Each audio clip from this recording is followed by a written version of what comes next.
Hola a todos, Shalom, bienvenidos a Shomrim La Boker, soy la doctora Annette Pierre y el día de hoy vamos a platicar algunos aspectos de esta parashá llamada Korach y llamé a esta clase los malos líderes. Por lo tanto, esta es una clase que vamos a enfocar nuestra atención a cuestionar qué es un buen líder y quién es un mal líder. Bienvenidos todos. Para entender la parashá de Korach es una parashá interesante porque es de las pocas parashiot que toda la parashá trata del mismo tema. Quiere decir, es una parashá que en su bloque general habla de Korach y del problema y de la situación que Korach creó y todo trata de lo mismo. Entonces, antes que hablar cuál es el problema de Korach y qué representó Korach en esta situación, vamos a ubicar a Korach dentro de la familia de Levita. Tenemos que recordarnos que los levitas, Levi era el tercer hijo de Jacob y es el tercer hijo, y la palabra Levi viene de la palabra Levaya, que significa acompañar. Es un hijo que tuvo Jacob con Lea, y por cuestiones completamente de mérito, los levitas se empiezan a perfilar como seres especiales, podríamos decir como una secta o una élite especial dentro del pueblo de Israel, ya que en la época que vivieron en Egipto, la tribu de Levi fue la única tribu que no se asimiló del todo a la cultura egipcia, y esto es un gran mérito. ¿Por qué? Porque los levitas siguieron haciendo las cosas que los hacían ser israelitas. Ellos se circuncidaban, ellos creían en un solo Dios, y esto hizo que, de cierta manera, fue un mérito porque en base a su apego, a su tradición, su apego a su identidad, fueron distinguidos de los demás israelitas. Dentro de la familia de los levitas, Levi tuvo 3 hijos. Y es importante ver esta genealogía, porque todo el libro de Levítico, que es Vaikra, y todo el libro de Bamidbar, tiene que ver con los levitas. Por lo tanto, es muy importante poner atención dónde ubicar a los levitas. Levi tuvo a Gershón, tuvo a Kehat y tuvo a Merari. Quizás la familia o el hijo más destacado de la familia de los levitas es Kehat. ¿Por qué digo que es el más destacado? Porque definitivamente Kehat, a su vez, va a tener a un hijo llamado Amram, que es el padre de Aarón, de Moshe y de Miriam. Va a tener un hijo llamado Itzhar, que es el papá de Korach, del cual vamos a hablar hoy. Y por otro lado va a haber otro hijo llamado Uziel, que va a ser el padre de Mishael, Elzafán y Sitri. Por lo tanto, aquí estamos viendo, y claramente lo pueden ver ustedes, cómo Korach es un primo hermano de Aarón y de Moshe. Por lo tanto, podríamos decir que hasta el día de hoy el pueblo de Israel tiene una perfecta división, yo no hablo ni de poderes ni nada, una división muy clara de ciertas funciones que tiene la gente y que se conserva hasta el día de hoy, que es sorprendente, que es los levitas. Dentro de los levitas, los descendientes de Aarón van a ser llamados los sacerdotes o los Kohanim, y dentro del pueblo de Israel hay los levitas, los Kohanim, los sacerdotes, y todo el resto del pueblo es conocido como Israel, que era el otro nombre de Jacob. Por lo tanto, esto es muy importante que veamos para entender dónde está Korach ubicado, y podríamos decir que Korach es el primo hermano de Moshe y de Aarón. Tenemos que también saber que la parashá de la semana pasada es una parashá bastante complicada. Es como un aspecto bastante trágico dentro de la narrativa bíblica, porque si bien ya estaba el pueblo prácticamente a punto de entrar a la tierra de Israel, ya estaban preparándose para entrar a la tierra de Israel este segundo año que están en el desierto, pues resulta que en la parashá pasada, con la historia de los espías, todo el plan de llevar al pueblo de Israel de Egipto a Sinai y de Sinai a la tierra de Israel se vio en un fracaso. Y por muchos motivos que se hablaron en la semana pasada, el pueblo de Israel va a estar condenado a vivir 40 años en el desierto, quiere decir, ya llevaban 2 años, 38 años más, y no es nada más que van a vivir en el desierto, sino que todas las personas mayores de 20 años que salieron de Egipto van a tener que morir en el desierto, lo cual es como realmente un aire de tragedia.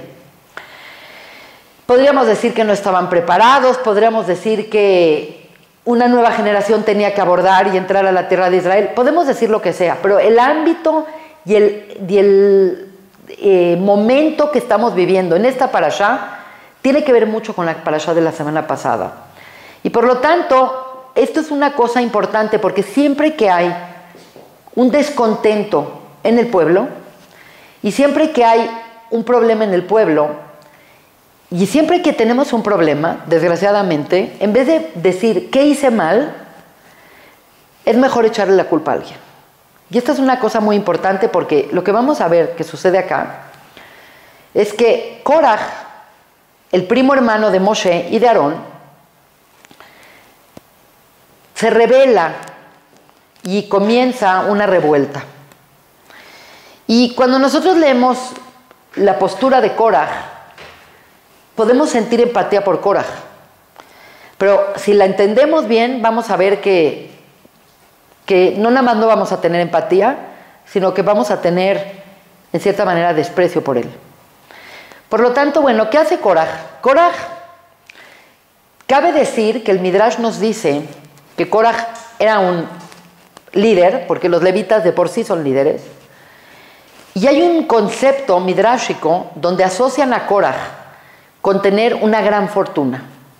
Quiere decir, no es que le faltaba nada, tenía liderazgo, porque los levitas son líderes naturales, es una tribu especial que Dios destacó dentro del pueblo de Israel por sus méritos, y por si fuera poco, es una persona con un poder económico enorme. Entonces él induce a un motín, quiere decir a una rebelión, y básicamente lo que va a hacer en esta rebelión es que va a desafiar el liderazgo de Moshe, y no es que quiere tomar el lugar de Moshe, es muy importante mencionar, sino que él le molesta que Moshe tomó a Aarón como Cohen. Quiere decir, él está buscando la Keuná. La Keuná significa, él quiere ser Cohen. Y por lo tanto, acusa a Moshe de ser un nepotista. Acusa a Moshe de, tú ya tienes tu parte, ¿por qué ahora tu hermano?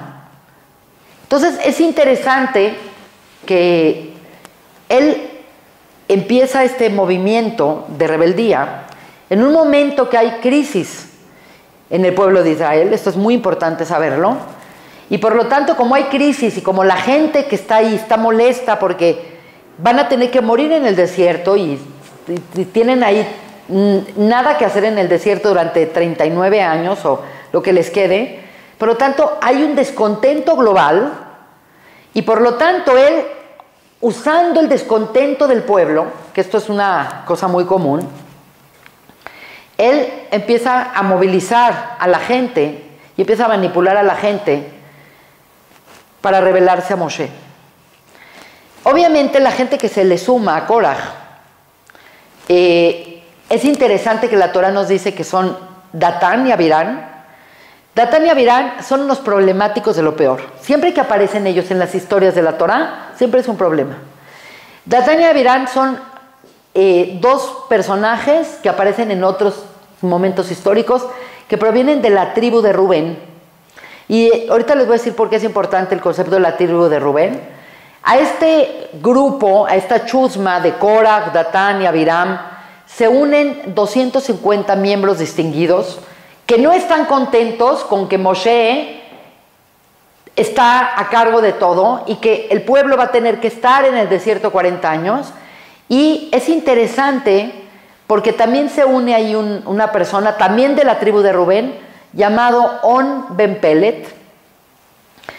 Y la pregunta es, ¿por qué la Torah nos dice de Datán y Abirán y On Ben Pelet que venían de la tribu de Rubén? Y obviamente pues esto es una cuestión de análisis y lógica. Pensemos que Rubén realmente es el primogénito.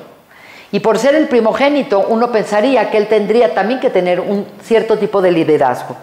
Por lo tanto, aquí se une gente que está buscando o que está descontento con el arreglo de que Moshe sea el líder y que Aarón sea el Cohen.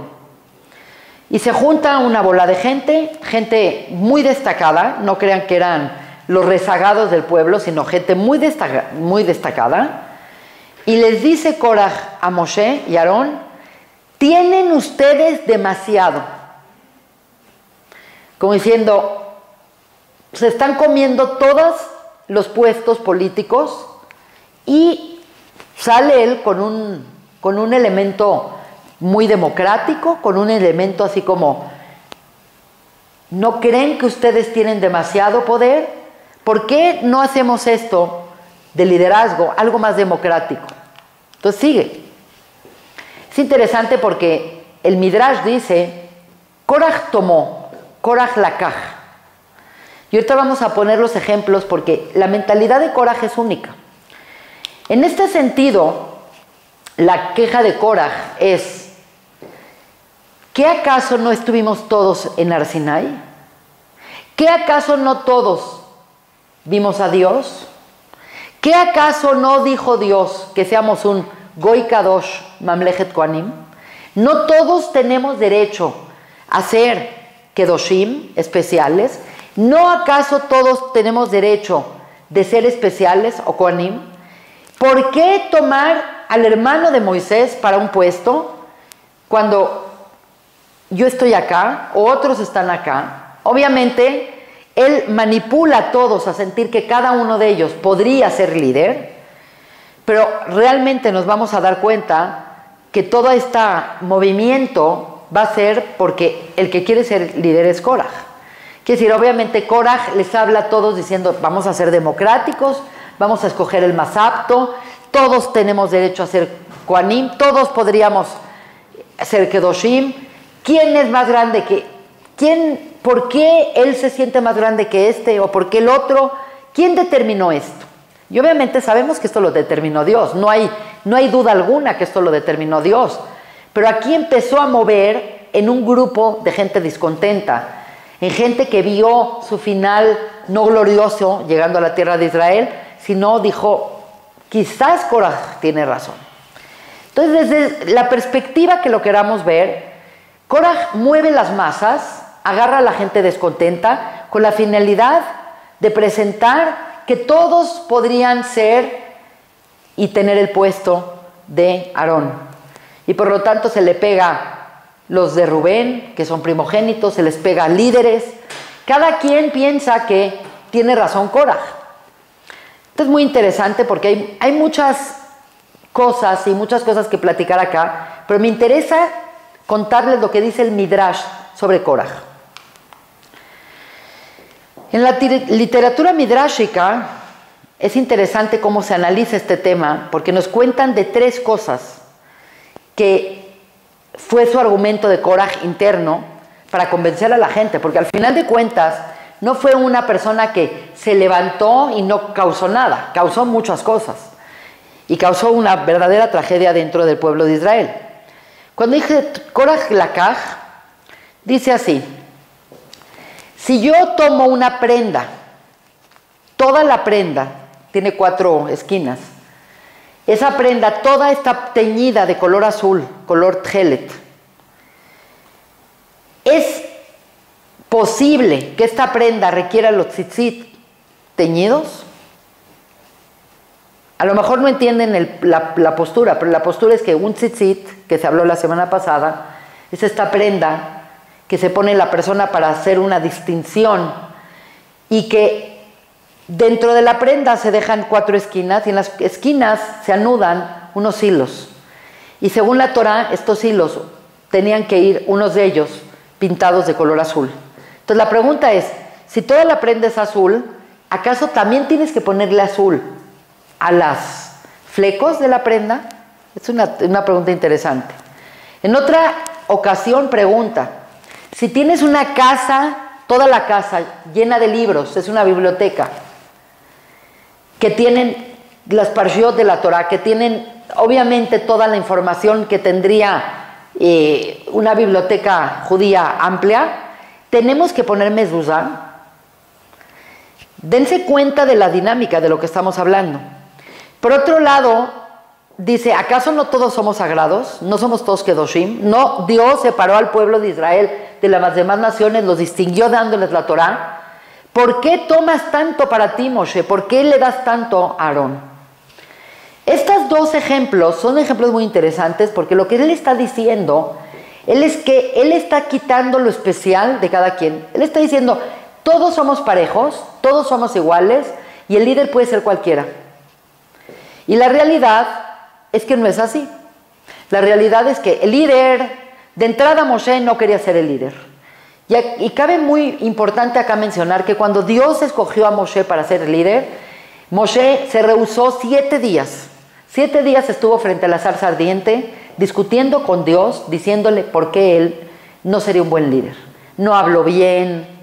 Finalmente los judíos me van a ver como egipcio, los egipcios me van a ver como judío. Soy una persona que no soy tan apta para impartir las ideas verbalmente, no soy muy elocuente y no quiero ir.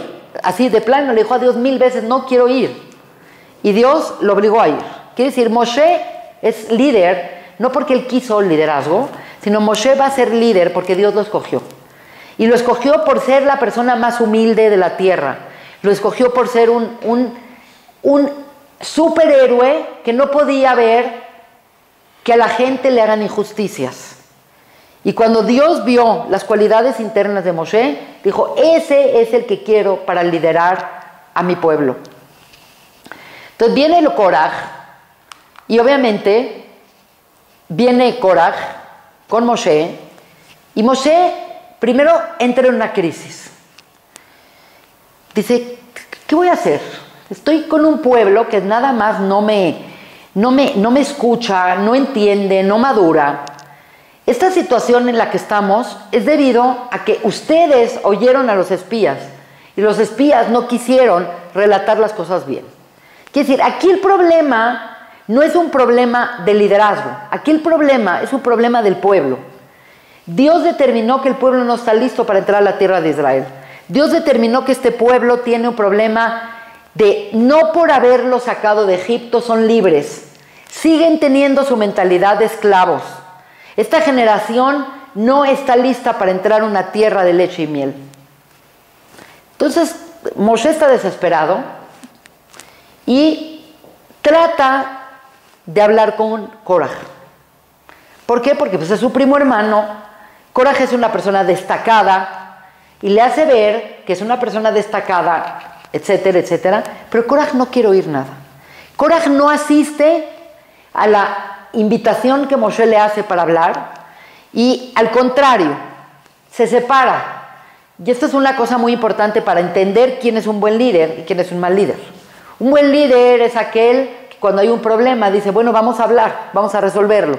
El mal líder es, yo no voy a la junta, yo no quiero saber, yo no quiero oír tu argumento. Eso es un mal líder.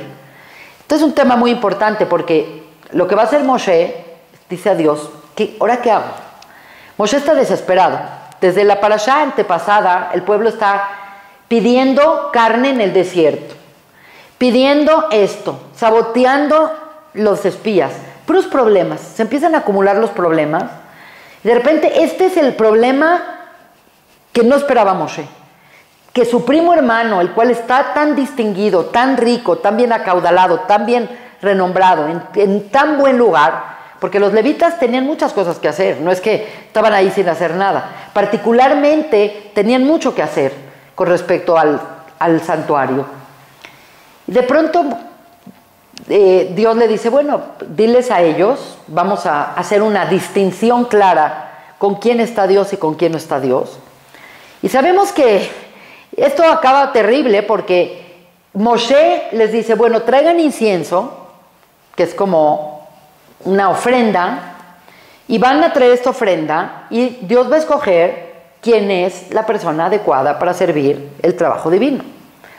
Y obviamente pues ahí van, todos traen unos como sartencitos, unos incenciarios con su incienso, Y el resultado es terrible. Dios le dice a Moshe, sepárate de esta gente, porque esta gente son puras problemáticos, y por lo tanto, pues lo que va a suceder es que todo este grupo de gente se va a entrar un fuego tremendo, va a caer un fuego tremendo, se van a morir fulminados y se los va a tragar la tierra. Una cosa espantosa. Pero la gente, cuando vio esto, no dijeron, no, ya hay que pararle.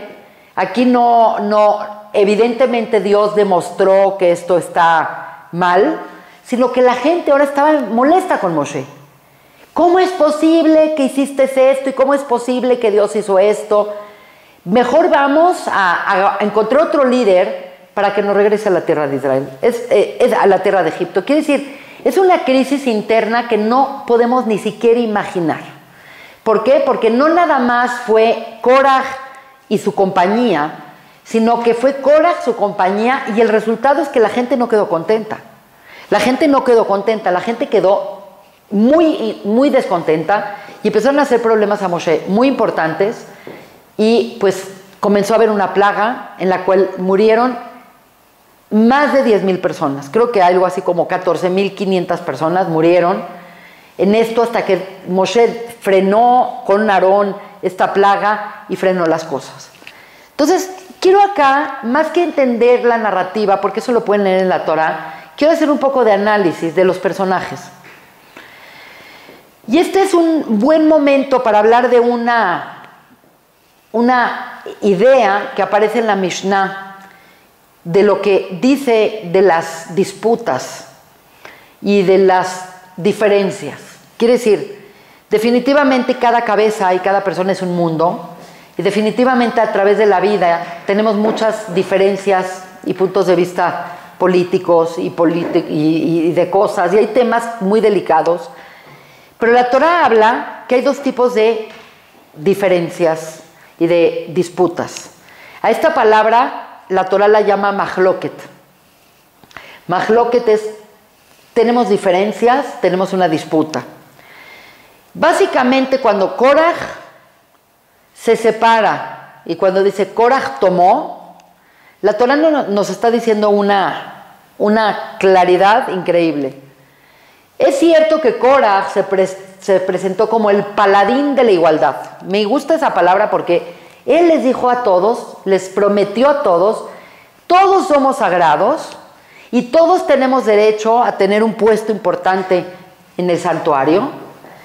¿Por qué todo el poder lo tiene Moshe y su hermano?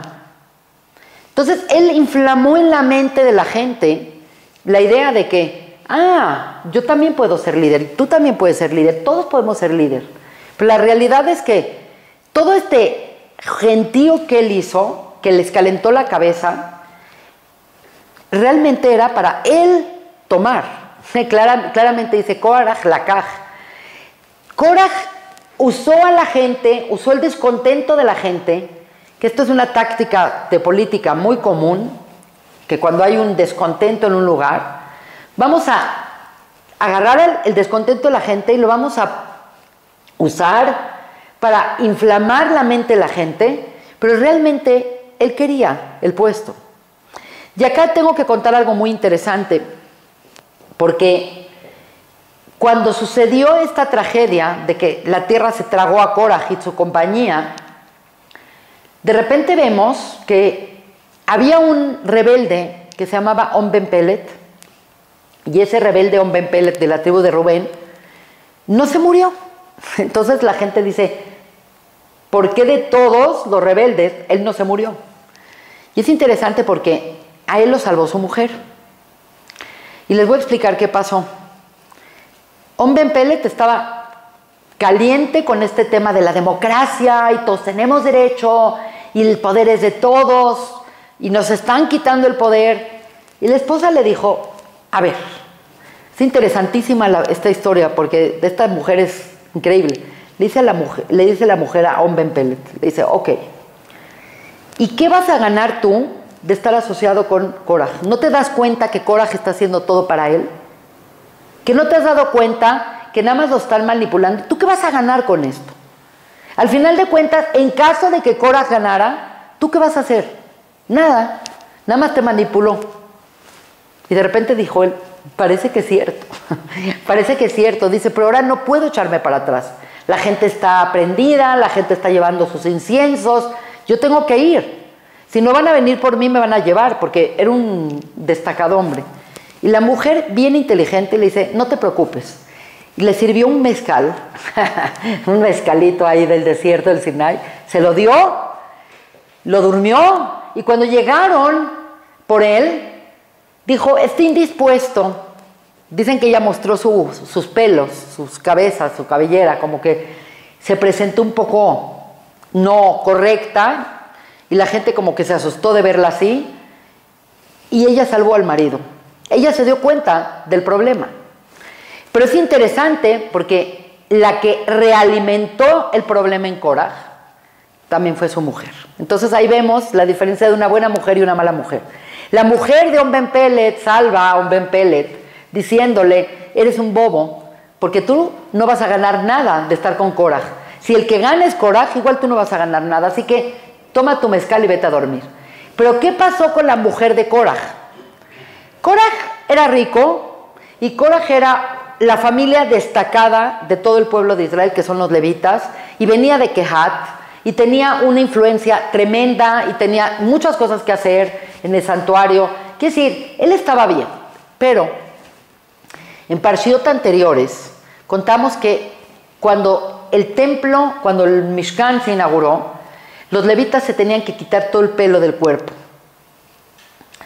Y cuando Korah, que es interesante, no sé si saben, pero la palabra Korah viene de Kerach, que significa pelón.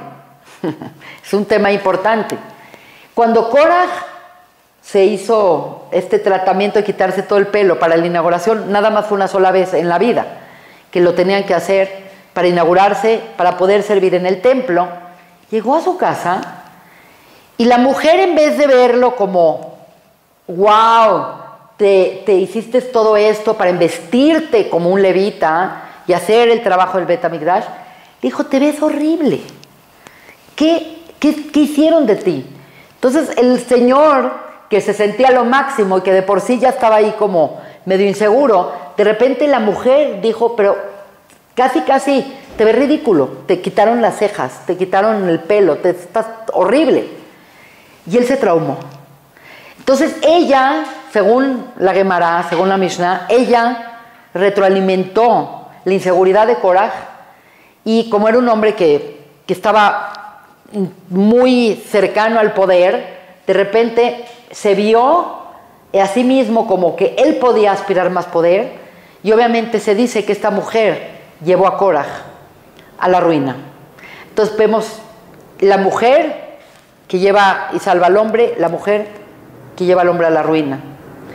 Evidentemente Korah movilizó todo porque él quería ese poder. Hay una Mishnah que dice que nada más se acepta una disputa si es Leshem Shamaim, si es en aras del cielo. Quiere decir, si tú ves a dos judíos estudiando Talmud, te vas a dar cuenta a qué se refiere esto. ¿Por qué? Porque el Talmud se estudia en parejas, porque tú estudias una Mishnah, y cuando se estudia la Mishnah, pues está tu punto de vista, mi punto de vista, el punto de vista del Rambam, el punto de vista de este rabino, del otro rabino, de Toisfes, de acá, de allá. Quiere decir, la verdad es muy compleja, porque la verdad tiene 70 caras. Shivim panim yosh la Torah. Y por lo tanto, siempre que estés estudiando un tema de Torah, pues tú ves una cara, el otro ve una cara, y esto levanta disputas. Pero estas disputas son muy buenas porque están hechas para entender la verdad. Están hechas para ver más allá que tu visión o mi visión, tenemos ver más visiones. Estas mahloket leshem shamaim, estas disputas en aras del cielo, perduran y son positivas, porque lo que hacen es avanzar en el conocimiento, avanzar en el entendimiento y dilucidar la verdad. ¿Qué mahloket no son buenas? Las mahloket o disputas que no tienen que ver con temas de Torah o de aclarar la verdad, sino que este es un tema muy importante, es un principio de hacer una disputa para tú sacar una ganancia. Y por lo tanto, evidentemente, Korah no nada más porque se lo tragó la tierra, y no nada más porque todos ellos murieron, y no nada más porque trajo desgracia al pueblo. Korah siempre fue una persona, y por lo menos lo vemos en esta escena, que lo que hizo él es separarse del resto. Y nosotros tenemos que tener claro que la presencia divina, debido a que Dios es Ejad, hay un principio en Kabbalah que dice, para conocer a uno, se requiere de uno. El pueblo de Israel, cuando no está unido, se fragmenta y no experimenta la presencia divina de la Shejina. La condición para Matan Torah, la condición para que se diera la Torah, es que el pueblo se unió. Dice, Vaihan Am, el pueblo acampó, Am Ejad Kelev Ejad, un pueblo con un solo corazón, todos unidos. Por eso esa unión fue posible la revelación de la Torah. Pero cuando hay desunión, cuando hay fragmentación, se pierde la presencia divina. Y esto lo vemos en nuestras casas, cuando se llevan bien los hermanos, cuando los hijos se llevan bien con los padres, cuando hay respeto, cuando hay armonía, la presencia divina está ahí. Cuando hay gritos, discusiones, peleas, etcétera, etcétera, no es que tú dijiste, no es que tú dijiste, no es que él me dio, o no me dio, sí me dio, no me dio. Estas disputas disipan la presencia divina. Obviamente lo que hizo Korah no fue Leshem Shamayim. Korah no estaba peleando por la igualdad, y Korah no estaba peleando por la democracia. Korah estaba peleando por sí mismo. Y ahí es donde tenemos que poner mucha atención a los líderes. Porque un buen líder no está ahí por él. El líder tiene que ser la respuesta y la proyección de lo que necesita el pueblo. Por lo tanto, vamos a seguir. Y este es un tema muy importante. Para poder entender las características de un mal líder, tenemos que entender a Korah. Y tenemos que entender la mente psicológica de Korah. Porque era un tipo inteligente, no crean que no era inteligente. Y era un gran manipulador y fue un líder muy peligroso. Moshe, creo que es nunca Moshe se topó con un problema como este de Korah. Peor que cualquier otro. Básicamente, el problema de Korah es que Korah malinterpretó el liderazgo. Y esto es un tema que se puede extrapolar a muchos políticos y muchos líderes en la actualidad. No tengo que hablar de nadie en particular, ustedes pónganle la camiseta a quien quieran ponérsela. Korah vio el liderazgo como un estatus. Es una cuestión de estatus. Ay, ya tienen mucho ustedes, yo también quiero tener eso. Quiero estar en ese estatus. Y realmente el concepto de líder, porque bueno, el concepto de estatus es que tú estás encima de los demás, tú mandas y tú eres la última palabra y tú puedes manipular y tú puedes hacer y tienes poder y por lo tanto todo el concepto de liderazgo según Korah es un estatus. Yo quiero ese estatus para mí. Y básicamente esto sucede muy a menudo en los sistemas de la naturaleza. Por ejemplo, yo creo que han oído cómo los orangutanes y cómo otros animales se organizan donde hay un macho alfa. Y el macho alfa, pues obviamente es el macho más fuerte, más carismático, el que tiene acceso a las mejores hembras, el que protege a la manada, el más viril, el más fuerte. Y es lo que Korah entendía como liderazgo. Él quería ser ese macho alfa. Pero realmente esto es algo muy común para los sistemas jerárquicos. Los sistemas jerárquicos es precisamente el epítome de lo que era Egipto. Si nosotros vemos y cerramos los ojos y decimos Egipto, ¿qué nos viene a nuestra mente? La primera cosa que nos viene a nuestra mente es una pirámide o el obelisco. ¿Por qué asociamos a Egipto con las pirámides y el obelisco?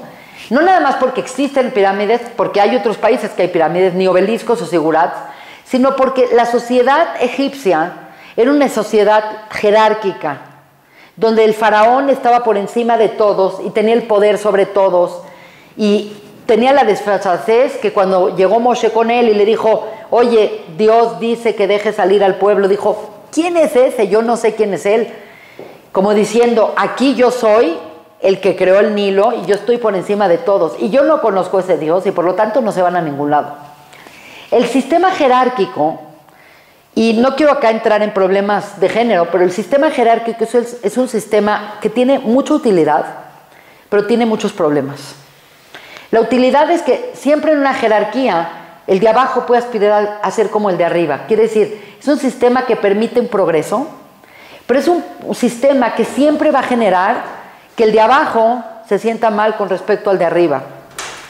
El concepto de jerarquías es un concepto muy masculino, porque siempre en Kabbalah hemos estudiado que es masculino lo que está arriba y femenino lo que está abajo. En todos los sistemas jerárquicos, siempre el hombre va a estar arriba, la mujer va a estar abajo. Siempre va a haber alguien arriba y alguien abajo subordinado.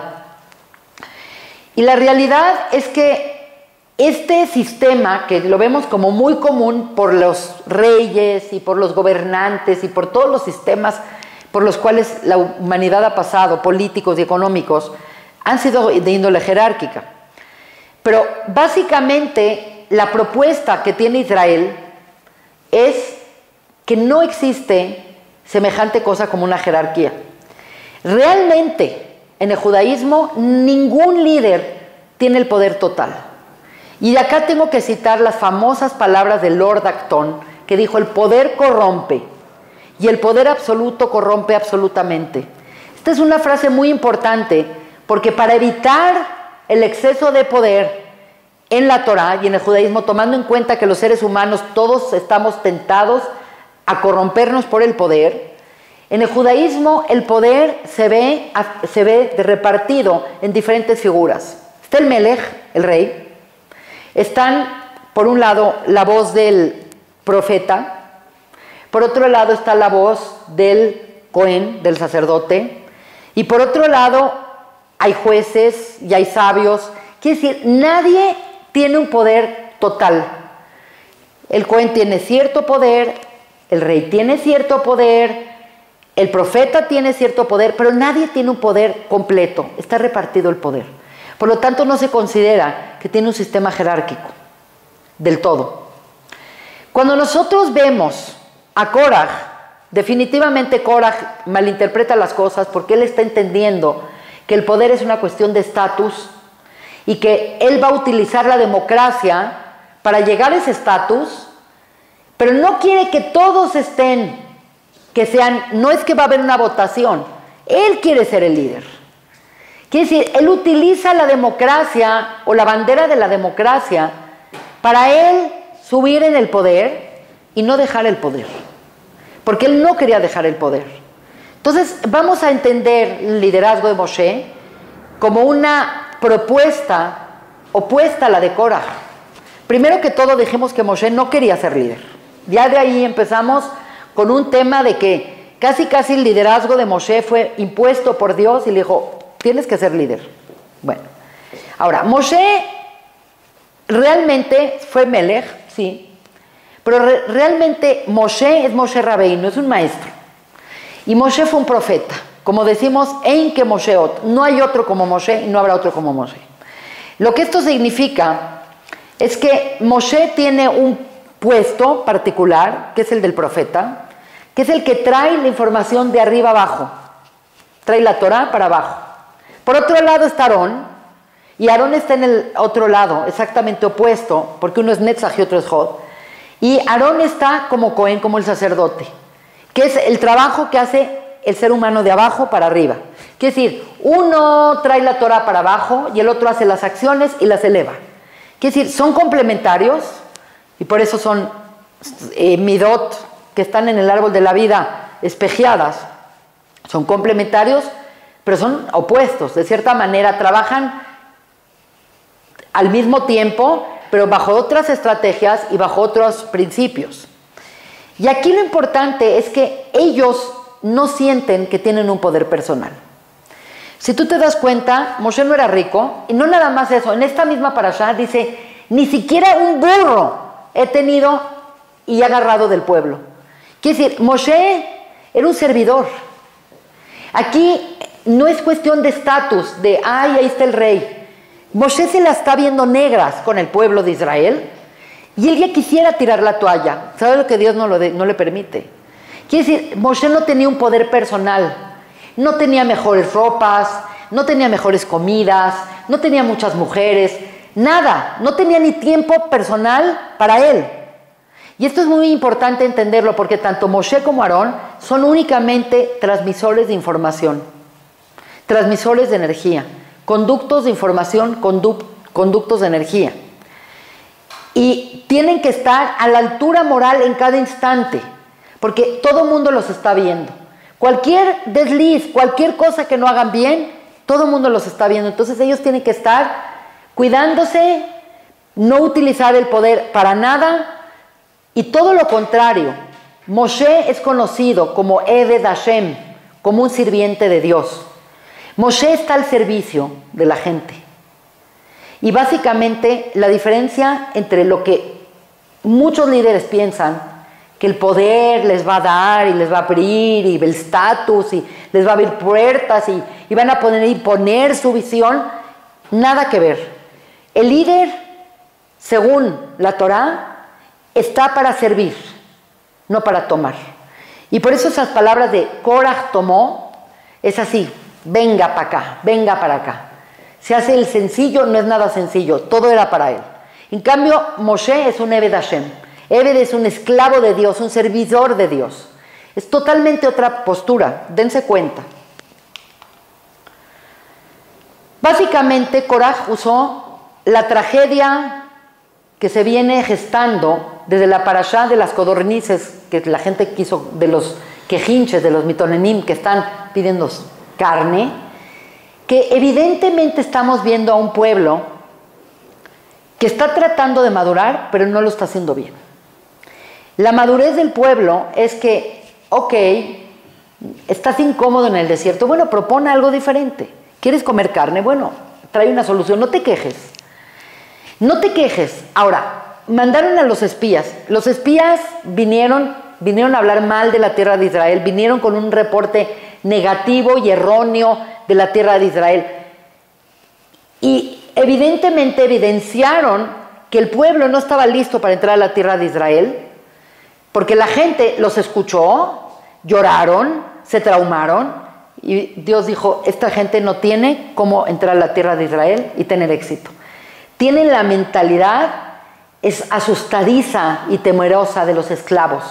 No han logrado, a pesar de que fueron liberados, no son libres. Eso es importante. Por lo tanto, Koraj utiliza este ambiente político, ambiente moral, de casi les dijeron, ustedes están desahuciados, van a morir en el desierto. Y la gente dijo, no, pues, el liderazgo de Moisés no nos está yendo bien. Mejor, vámonos de regreso a Egipto, por lo menos vamos a tener tumbas, no acá en el desierto. Vamos a tener algo, pero acá, ¿qué nos ofrecen? Entonces, básicamente usó Koraj este ambiente de descontento. Y el descontento que vemos en la gente es por falta de moral, por falta de madurez. Porque la gente no estaba madura. Dios no está castigando acá. Dios nada más está viendo un pueblo que no está listo. Como que quieres darle a un hijo libertad, le quieres dar una empresa, le quieres dar responsabilidad y no hace cosas buenas con esa responsabilidad, por lo tanto no le das ese poder. Esto significa que el concepto de liderazgo nos lo tenemos que plantear bajo este concepto.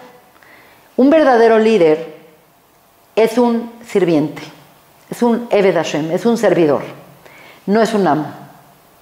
No estás en el poder para ver qué te toca, para ver dónde está tu estatus, para ver cómo oprimir o cómo imponer tus ideas. El liderazgo en el pueblo de Israel es completamente distinto, por lo menos en la época de la Torá, no puedo decirlo hoy en día. Un verdadero líder sirve a Dios, un verdadero líder acerca a las personas a Dios y a su servicio. Esto significa que Koraj era un populista. Esto significa que Koraj era una persona que le decía a la gente lo que la gente quería oír. Y cuando la gente te dice lo que tú quieres oír, sospecha.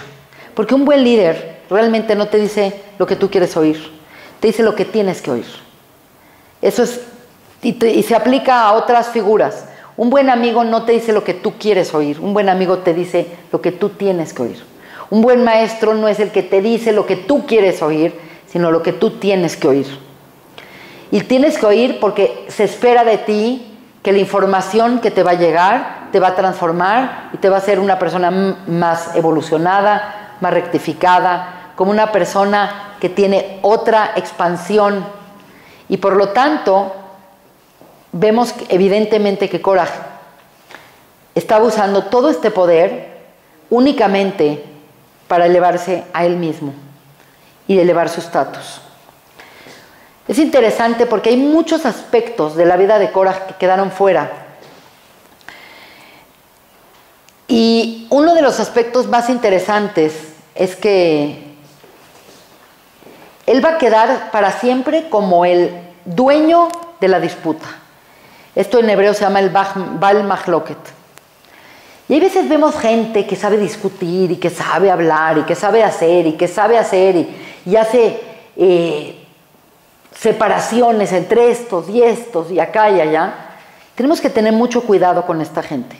Tenemos que tener una sensibilidad cuando una disputa está en aras del cielo, para entender las cosas profundamente, para probar una idea moral, para crecer en conciencia, o cuando nada más es una cuestión de destruir, de fragmentar y de llevar a la fragmentación, que es el tema predilecto del mal.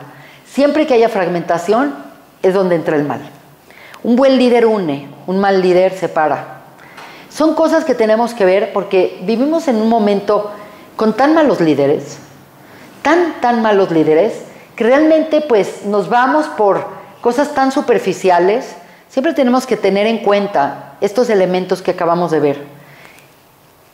¿Este líder une a la gente o la separa? Aquel líder que separa a la gente es un mal líder. Aquel líder que une a la gente es un buen líder. Aquel líder que está buscando estatus y que está buscando el descontento de la gente y que está diciendo lo que tú quieres oír, te está manipulando. Ten cuidado de ese líder. Tú busca un líder que su propuesta no necesariamente es la que tú estás buscando, pero que veas que sea para bien de la totalidad. Esta es una interesantísima parashá. Es una parashá que también tiene un lado muy maravilloso a nivel de Kabbalah. Creo que con esto vamos a acabar. Porque en el Zohar nos dicen que esta disputa de Korah con Moshe era una disputa ontológica, quiere decir existencial. Era, si gana Korah, se destruye el mundo. Y tú dices, bueno, ¿qué tanto? Ganó un mal líder, bueno, va a caer eventualmente el mal líder. No. Y les voy a explicar por qué. Y esto es un tema muy interesante que en alguna ocasión tendremos la oportunidad de analizar con mucho más detalle.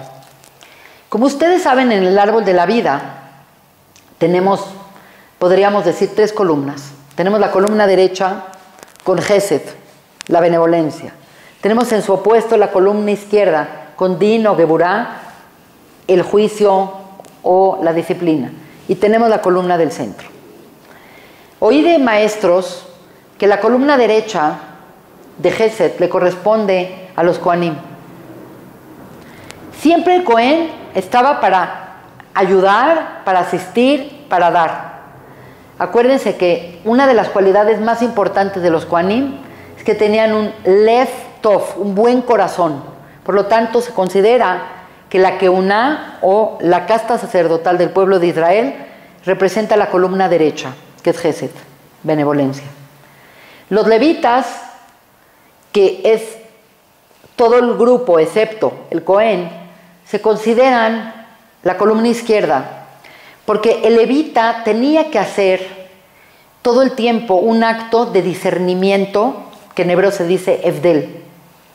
El levita todo el tiempo tenía que estar claro qué es Kodesh, qué es sagrado, qué es Hol, qué es normal, qué es Tahor, qué es puro, qué es Tamé, Quiere decir, todo el trabajo de los levitas era un trabajo en discernimiento, y por lo tanto tenemos a los levitas del lado izquierdo con juicio, Din, y a los Kohanim del lado derecho con Gesed.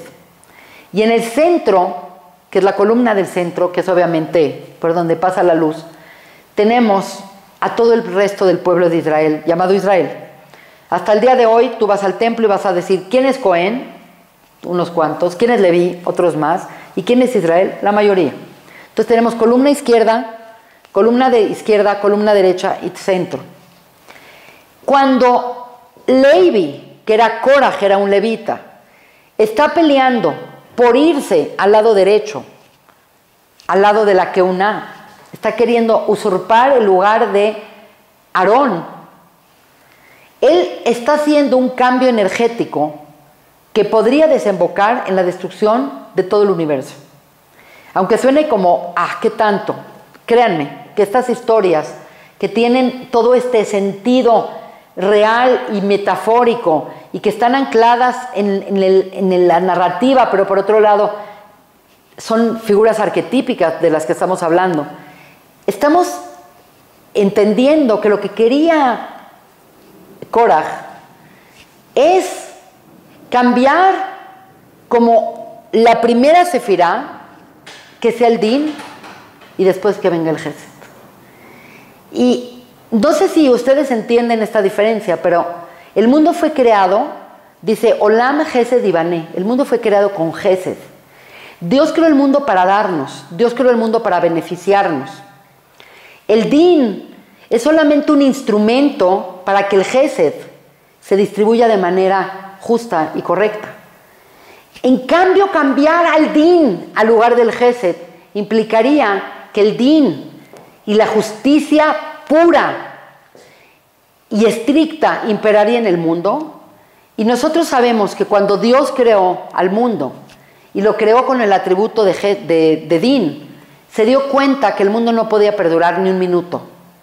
Por eso toda la narrativa de Bereshit, en su primer párrafo, aparece el nombre de Elohim, que es el nombre de Din.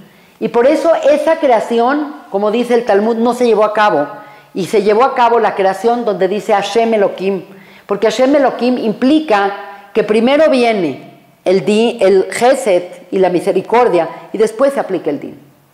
Quiere decir, si el ser humano se equivocara, o el ser humano hiciera una mala decisión como las hacemos todos los días, bajo el esquema de Korah, el mundo se acabaría.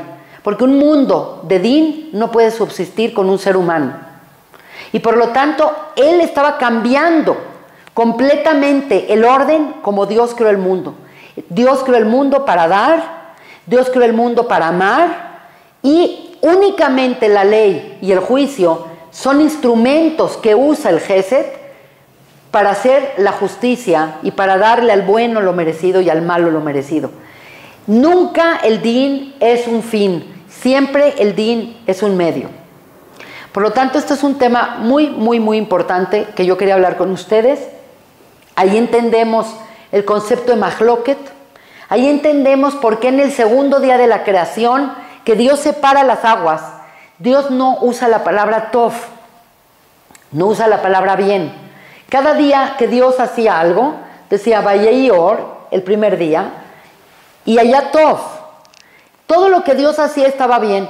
La única excepción es el segundo día.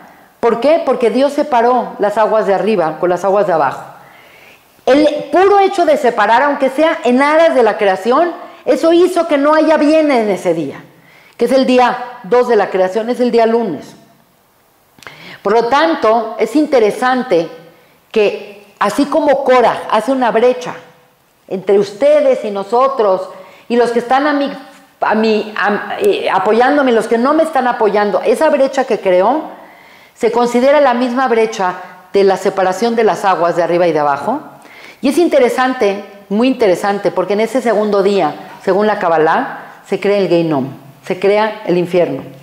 Y precisamente lo que hizo Korah es que como hizo separación, Midá keneged midá, Dios como una medida, lo manda a donde merece. Lo manda, se abre la tierra, que obviamente es parte del concepto de separar algo, y se traga a Korach y se va al Ginom directo. Esto es un tema muy, muy importante porque muchas veces uno se siente bien de hacer una discusión, de separar, de hacer partidos, este sí, este no, este es bueno, este es malo, este sirve, este no sirve. Cualquier connotación de fragmentación normalmente es mala. Llegamos al final, espero que les haya parecido interesante. Esta fue una clase de corte filosófico, midrashico, zoharítico de la Parashá Korach. Me despido de ustedes. Ante todo, pues ofrecemos un servicio muy interesante de cartas cabalísticas, consulta cabalística, basada en el nombre de la persona, en la Parashá en la que nació. Y pues son elementos que nos ayudan a aclarar un poco nuestro tikkun y qué cosas tenemos que trabajar. Les dejo este correo como un dato importante. Y para Aharón Haviv, como decimos lo último, es como siempre recordarles que sus aportaciones son muy agradecidas y son importantes para nosotros, porque gracias a su ayuda nosotros siempre podemos estar a la vanguardia proyectando videos con una muy buena calidad, con un muy buen audio y con información muy relevante e importante para ustedes. Así que agradezco mucho su presencia en esta clase de Parashat Korach y los saluda cordialmente la doctora Annette Pierre y nos vemos en la próxima clase. Gracias por su tiempo, que tengan Shavua Tov Umevorach. Muchas gracias.